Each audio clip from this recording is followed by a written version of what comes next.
Good morning, Boker Tov. How are ya? It's Tuesday. Yay! It's Torah Tuesday. Well, today is Parsha Behar, and I have a story. Okay? Let me tell you a story. Mr. and Mrs. Stein lived a very simple life. They owned a clothing store in the not-so-great part of town. Mr. Stein kept the back office, and Mrs. Stein handled the selling. Their customers were very loyal and had no problem with the Steins closing the store every Saturday. If you needed the Steins, you either looked in the store or the shul. Life was good. Their children were off to the big city with families of their own, and they wanted for nothing.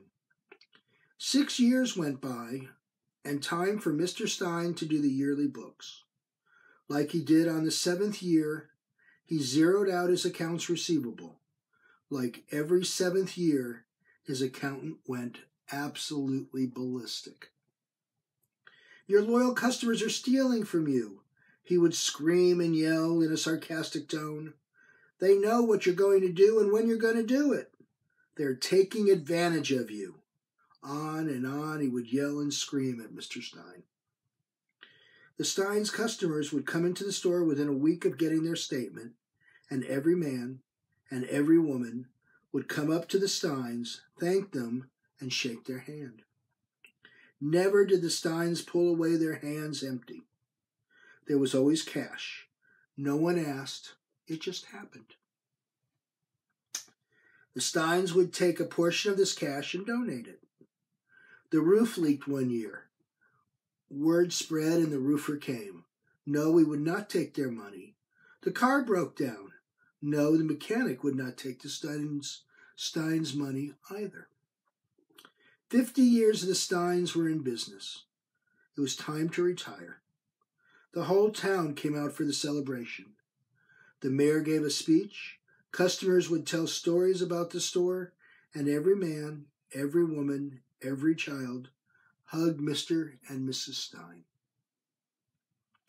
They turned off the lights for the last time, locked the door for the last time, and turned to see the crowd was still there. It was Friday, and the sun was going down. Everybody knew that. Everybody knew where the Steins were headed, but yet no one left. Mr. and Mrs. Stein started towards the shul, like every other Friday. The crowd was still there, but now behind them.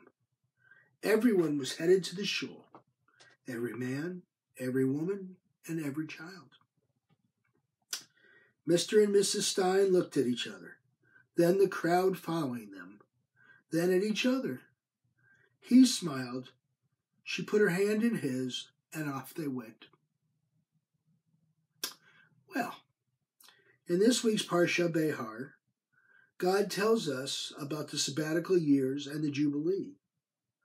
We're to grow our crops and extend credit for 6 years. In the 7th year, we're to let the land rest, forgive outstanding debts, and rotate possession of property. Just like on the Shabbat, we rest. Can you imagine the bank writing off your house or your car note? Not likely. How about we let go of regret? We let go of grudges, the everyday mundane. Once a week, every 7th day, we can be like Mr. and Mrs. Stein, hand in hand. Well, I hope you enjoyed my little story. I hope you learned something. Give me comments, give me likes, give me carrier pigeons, give me emails, whatever. Okay? I'll see you next week on Tuesday, Torah Tuesday.